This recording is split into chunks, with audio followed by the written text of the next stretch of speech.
Hello and welcome to episode 3 of Fire Walk with Us. I'm Paul. Justin. And Dave.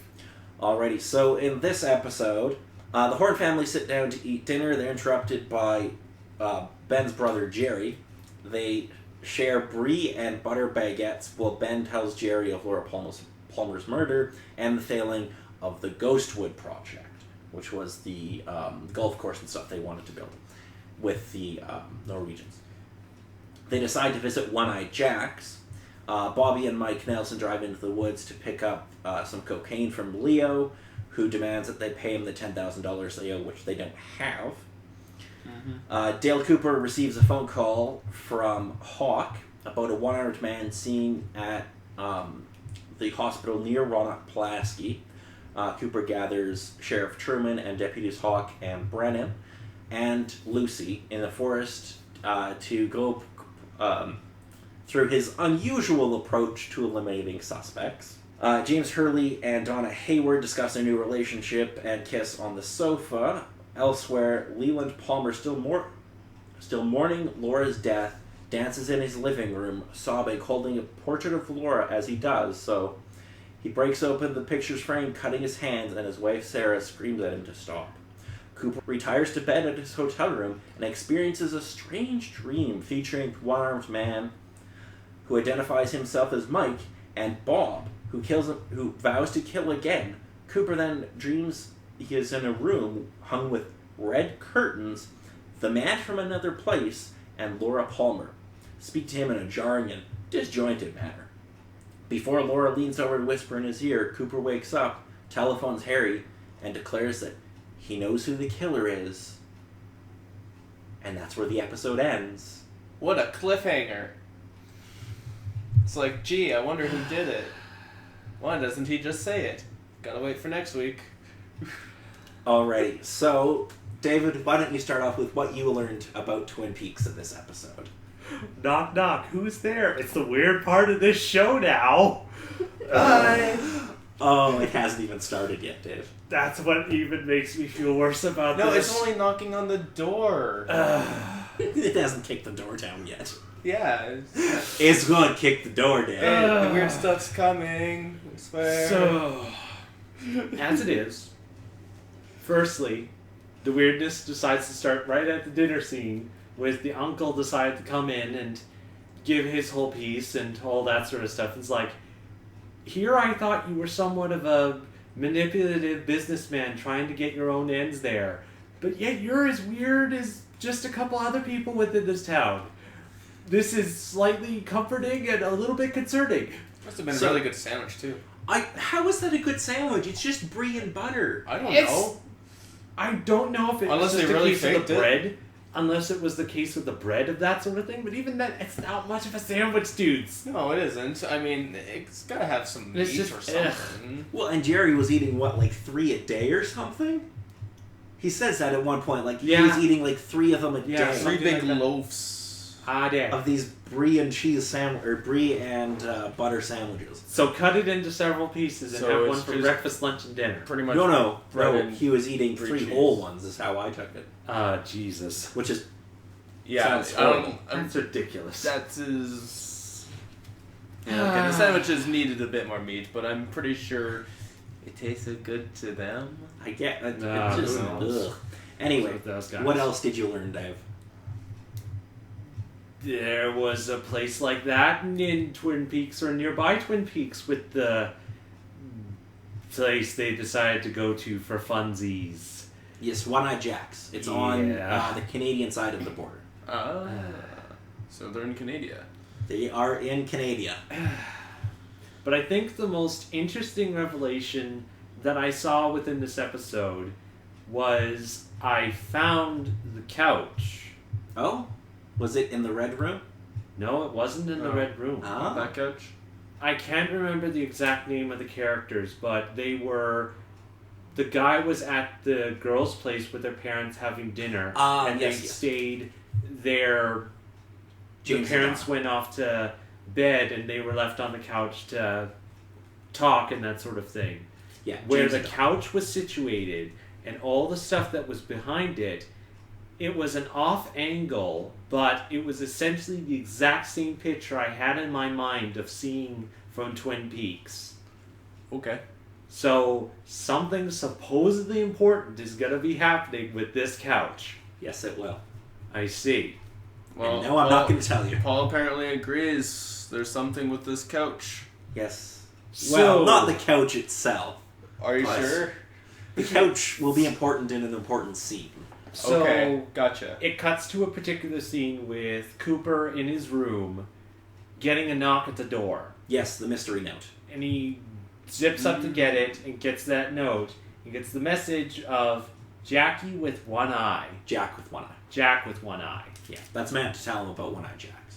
Because I as an see. audience, we knew about it, but he didn't. I see. So To he bring that up. basically just gets the memo out of nowhere. Some mystery person left him a note. Yeah, he went to check, no one was there. It's like, So, who do you think left him the note? I don't know. Well, that's not really an answer, but okay. Dave, do you have any suspects on who left him the note? Like, who would go and visit Dale Cooper? The log It is- lady. The log lady. Maybe. I mean, I mean- you're kind of, I think, missing the obvious suspect, but okay. Well, with this particular show, it's kind of a case of, sure, they give you the obvious suspect, but they'll toss something at you that's like, oh, well, that obviously doesn't make them a suspect. So, Not Audrey. But isn't Audrey the most likely? Because, I mean, her family owns the hotel. She would know where all the good, like, Sure, but hiding what places are and stuff. reason... I suppose, plus with her past experience with Cooper, She I clearly guess is it would into kind him. of make sense. Oh, is it that she would probably be trying to get him to go to One Eye Jack's to go... Does she go there? No.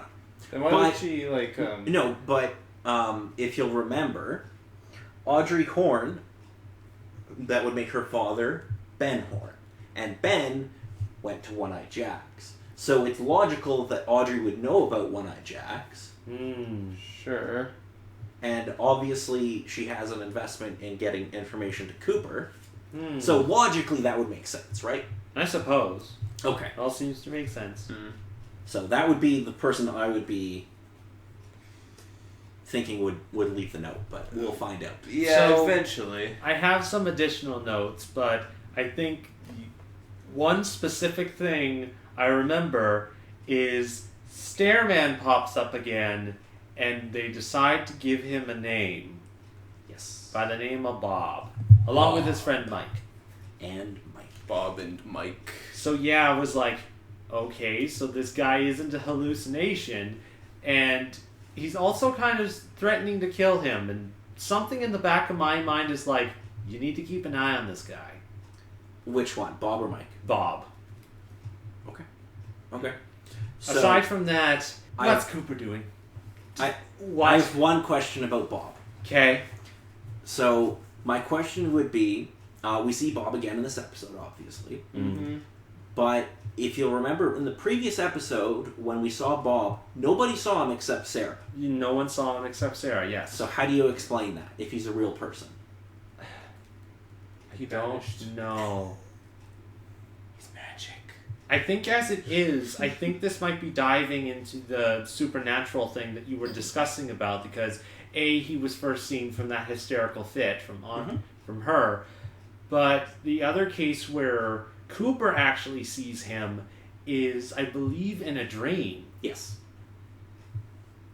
So as it sort of sits, I think it's sort of a vital piece of information to keep this. Yes. I'm not really sure why. It's just something in the back of my head of what I know about Twin Peaks is this character, Bob, is supposedly important to something. Yes. I'm not sure of what, but I'm hoping to watch the rest of the series to kind of get the answer to that. So Bob and Mike are both going to be important. You will find out why eventually. Yeah, eventually, for all of us. It won't just shove it in your face right now. That would be too soon. Nah. No. They're planning on this show running a while. They're not giving you all the answers right away. Well, of course. That would be kind of stupid. Okay, so did you learn anything else about Twin Peaks in this episode, David or Justin? There was a hidden safe behind a bookcase. Yes, where Catherine kept both sets of books. 2 books. 2 books. Yeah, and apparently Josie and that guy are apparently Her and working Pete are together. working together. Yeah. And was this the episode that had like the soundless drapes, or was that the other? Oh episode? no, the drapes kind of come into it. Yeah. I think near the start. The drapes are going to Ed- be in this episode, in the series a fair bit. Okay. Ed comes into the house and trying to not get grease and whatnot all over the place, tries to step quietly but runs into the drapes and kind of destroys them. Yes. Ticks her off. And gets like the grease on like On the One of the cotton balls. cotton balls. And then apparently, in a later scene, he comes back and apparently she's all like, "They're soundless." Oh no. They kind of do a build up to it where Yeah, I know. she but- sounds typical, comes in the doorway, books at him, and kind of gives you the respect of, oh man, they're going to actually do an on-screen hit of her hitting her husband. And then she hugs him, and you're like, what? Yeah, he kind of was like, I What love did how I he's do? like, oh shit. "What did I do?" And then just her reactions to pulling the drapes and hearing nothing Yeah. there, and just her reactions to everything. I kind of had Ed's same expression where I was kind of like, Yay! Good for you. Alrighty. So we meet a rather important character in this series. Oh, I think it was the one gentleman you were discussing about that came to the sheriff's office. Albert. What What did you both think of Albert? He seems like a teensy bit of a snob and a jerk. Oh yeah, he was there kind of briefly-ish. Yes. Yeah, it's pretty much a biggest dickus is the best I can describe him for And now. the sheriff did an awesome job telling him off. Yeah, I did. Yeah. Albert is going to be in the next couple episodes, and he's going to become somewhat important. Okay, fair enough. Alrighty. So I think we need to talk about The Tibet scene. The Tibet scene. Yeah. What did you both think of the Tibet scene? Well, he got all of them together outside and was like, okay, on the one hand, this is a little weird. But on the other hand, Cooper is kind of eccentric and kind of takes them out to fancy places. So maybe they wanted to have their meeting in somewhat of a decent place.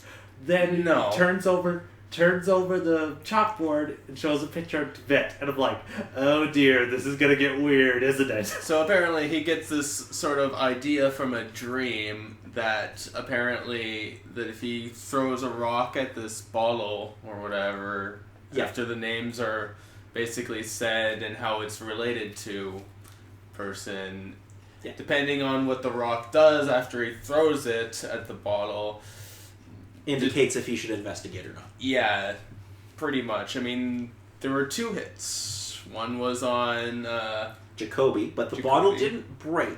yeah, it fell over. But it didn't break. But the other one was on Leo. Yes.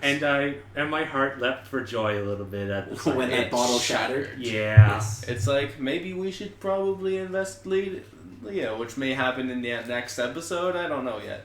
Who Yeah. knows if it's actually a case of the murder, but if it puts that guy in jail and gets him some bloody therapy, I'll be very happy. I mean, granted, Leo's a really shady character of sorts, especially since he's like into drug trade and whatnot. And beating up Shelley is another thing, I guess.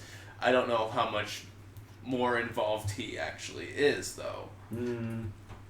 Yes. So we also get one other thing that's going to be kind of important. Well, sort of.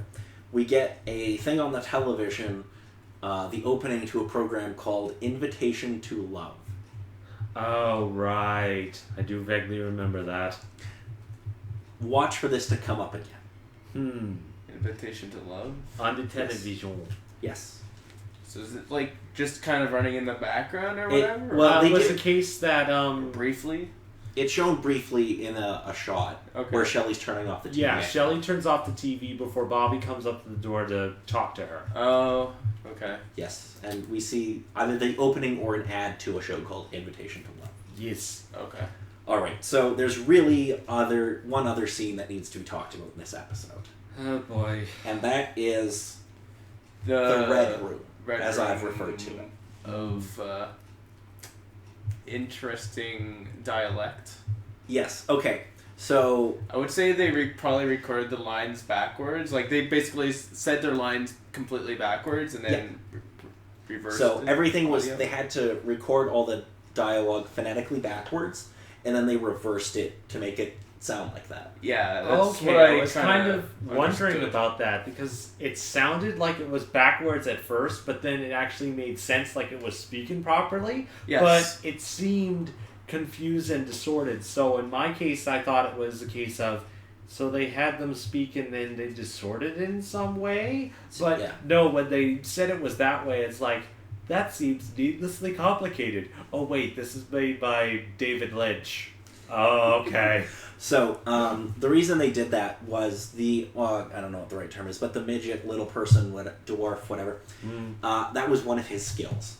Was he could speak phonetically backwards. It was something he learned how to do in high school as a way to communicate with his friends. That's awesome. And he just started doing, and he told Lynch about it somehow, and he's like, I'm using that. Okay. Yeah, that's pretty awesome anyway. I mean, So we get a couple of clues in this scene.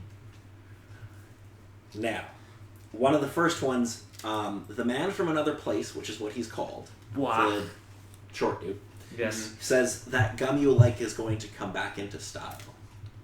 that was a weird thing to say. A Any little idea bit. what that might be about, I don't actually know what that's about. David? Cooper has something to look forward to because his favorite gum's coming back into style.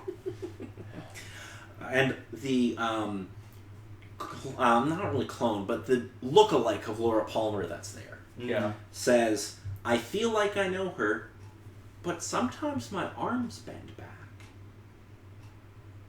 Any idea what that might be about? It's an important thing, but Back. someone who's double jointed. Well, that's a possibility. I'm not going to tell you what it means, obviously. No, obviously. No, I'm trying to think, would it mean literally or metaphorically? I don't really know what it's supposed to mean right now. Wow. It hurts my head to think about it. Oh, Justin, you're going to have a migraine by the end of this season. Yes! Why would we not be surprised? If you think this is difficult, oh my god. Wait until season 2 with the giant. That's gonna be great. I It don't is even great. know what that's supposed to mean right now. Well, Cooper's going to meet a giant. Cool. And he's going to give him some clues. Great. We also see this Laura Palmer lookalike lean in to whisper something to Cooper right before he wakes up. And basically phones up and Harry Truman. Yeah, the Truman and says that he knows who the killer of Laura Palmer is. And has one hell of a cowlick. Yeah, he has some great hair going on. Yeah. So, what do you think she whispered to him? Not a particular clue because A, We don't couldn't hear really hear anything, and she covered her mouth, so you couldn't exactly read her lips. So your guess is about as good as anybody else's with how it sits. Well, my guess would be exactly well, you what watched it the is. series. It would be more of my guess. It kind of, I don't know, your guess it would be as good as mine, etc. And Paul's, on the other hand... I know what's gonna happen. He knows all the things. He's to know all of this series for now. Yes. Okay, so I have one other note that I need to get out, and that is James needs acting lessons. Because he is painful in this show sometimes to watch. The biker dude. Who's dating Donna now? Nah. He Yeah, is for some reason. painful. Maybe that might have been the case of why I had him to- as a suspect before. Because he's such a bad actor. You're like, he must have killed someone. Or did You can't be that bad and not be a murderer. Well, it's not so much that, but the case of he said those particular things in the first episode and whatnot, but it didn't seem to come off as genuine, so I was kind of like, you're fishy. Okay, that's I'm definitely a keeping eyes on possibility. you, buddy. So are the doofuses gonna come back and bark again? I don't believe they're ever going to bark again. Why did they bark in the pilot episode? One of the greatest mysteries in television history. Even more of a mystery than why did they run? Well, it's obvious with Leo, but still. Yeah, he has a shotgun and he's counting. Yeah. I would run too. Yeah. But All they right. never even caught the ball. It was so anticlimactic. I wouldn't have stopped to grab it either. Yeah, no. So, Justin, who is your prime suspect after this episode? Still on the edge. I'm still keeping it the same as what I had from episode 2 for the time being. I don't exactly know. So you don't really have a suspect. Catherine a little bit. Josie not as much. What about Leo? Leo is still Leo. He doesn't have much of an alibi at this point, but I'm pretty sure there's reason to believe otherwise. Okay. David. Leo! It's still on my list, as it sort of sits. Okay. As it is, I think it's more second, but Though keeping my eyes on that Bob. the thing is, And that Bob. the reason why I don't suspect Leo, it would be over too soon. Yeah, they are really pushing Leo. Yes. If they're pushing Leo this early in the series, it's not Leo. As it is, but of course, him being in my second position, it still kind of stays with the same reason of why he's on my list in the first place, where he needs help and he's a danger to everyone else around him. He could have maybe caused it, but nevertheless, he's a big issue and needs to be taken care of. I mean, maybe that blood on his shirt was probably from like a bear he killed after he wrestled with it. It was a shaving accident. Yeah, it could be that too. I mean, it's probably his favorite shirt too. Yeah, I mean, but as it is, there is still the doctor, if I remember the bottle right. Dr. Jacoby? I think so, because wasn't it that name was mentioned, or... Yes. Yes. When Cooper threw the rock, the bottle fell over but didn't break. Exactly, so there is as something it with sort of him. sits, there's something going on with him Yeah. still. For So sure. as it sort of sits, my entire list is unchanged. Okay. Yeah, so mine's not really changed either. Okay. What do you think of the Red Room? What do you think it is? What purpose do you think it serves? Basically, what do you think it is? I guess is the question. Like, what purpose does, like... Some strange mental space that's supposedly trying to give spiritual information to Cooper about what sort of things are going on. This sort of thing reminds me of like the Velvet Room from like Persona, sort of, with like the old creepy man with long nose, but this time it's just a midget with creepy dialect, I guess. And it dances. Yeah, he dances too. They had that dance. So, I mean, I guess it could be something that's in his, like, cognitive mind. For now, I don't really know much more than that, because he does wake up and that basically was in his mind, right? For what I'm assuming. Or is there it in other people's minds as well? Oh dear goodness. Well, there was a fire or something, candles lit of sorts. I don't know. Yeah, we saw something about a circle of candles and a mound of dirt. Yes. There's a bunch of flashes that happen quite quickly. Yeah, Yeah, I definitely. noticed. I tried to freeze frame a few things. It doesn't really show too much. No, it doesn't. No, it doesn't. So, this is the first time we get to meet Mike. Meh. What do you think of Mike? Mike Is is he a weird. suspect? Mike is weird. And if he has a relation to Bob, I think he's another particular person that we need to keep eyes on. Do you think he has some kind of connection to Bob? Well, they seem to be in the both same sequence that Cooper had when he dreamed about it. So I figure from there, but I think the show would probably have to elaborate on a couple more particular things on that end. Okay. I can't imagine it being a suspect at this point. Okay. So, Mike has one arm. And did you catch anything he said in his little speech? Only little bits, but nothing specifically that came to mind. Okay, so he mentions that he cut his arm off Okay. because of a tattoo that was on it. Okay. So, I'm just I know, telling you it's what he like- said. I know, it's basically, at this point, it's complete gibberish, because there's nothing that wants us to point to that at this point until we have further evidence pointing towards it. No, I just want to make sure Unless there you're catching all the clues. Yeah. Unless And there that is going to become important. I'm sure it will be.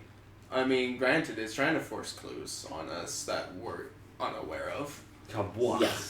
Yes. Yeah. Alrighty. So, what did you think of this episode, Justin? It's definitely getting somewhere now. I'll admit that much. Okay. It's starting to get to the point of something. If it's starting to get anywhere, it's down into the weird, crazy town that I'm supposedly vaguely know Twin Peaks of supposedly going. So, okay, I guess my question would be, is it good that it's going weird, or do you not like that? I'm not sure. It's hit certain points of weird, but who knows how far this rabbit hole is going to go. I mean, granted, it should have something going for this show. It's not just going to be a standard it's not going to be a standard investigation. I can see that much at this point. There's going to be more coming now. There's going to be... So, do you... okay, here would be my next question would be, do you think the killer is a person, or is it something supernatural? Because they've hinted at supernatural things in the show. Well, yes. I mean, granted, from the pilot episode, pulling that R from the fingernail, and that is apparently connected to another murder that happened. Yes, Teresa Banks was murdered a year prior. And was that anywhere near Twin Peaks? It was in Washington State as well, but at like the far end. Okay, so basically it's still within the same state. Okay, so it's still semi-connected. It could still be a person. Yeah. No, it definitely could be. I want to assume it is an actual person, not some weird entity. So it's not going to be like a vampire or something wacky. Well, I mean, granted, with Laura Palmer, having bite marks on her, it could be a vampire, but... I mostly related that to the more sexual, worse kind of concept sort of things that could happen with Lyat. Yeah. So... I mean, it happened at night. Yeah. It did happen between midnight and 4 a.m. Ugh. So, do either of you have anything left to add? Cooper is weird. Yeah, well... Cooper is amazing. True, but still, Cooper is weird. He's a good character. He likes his coffee. He likes black. Additional thing, there was thankfully good coffee in this episode. It was a little hot, though. Didn't he... No, that was the other episode where he had pie. Yes. To get the fish taste out of his mouth. He eats 3 pieces of cherry pie. That was the other episode, right? Yeah. Alrighty, so this has been episode 3. Yep. A Fire Walk with Us. I'm Paul. And Justin. And Dave.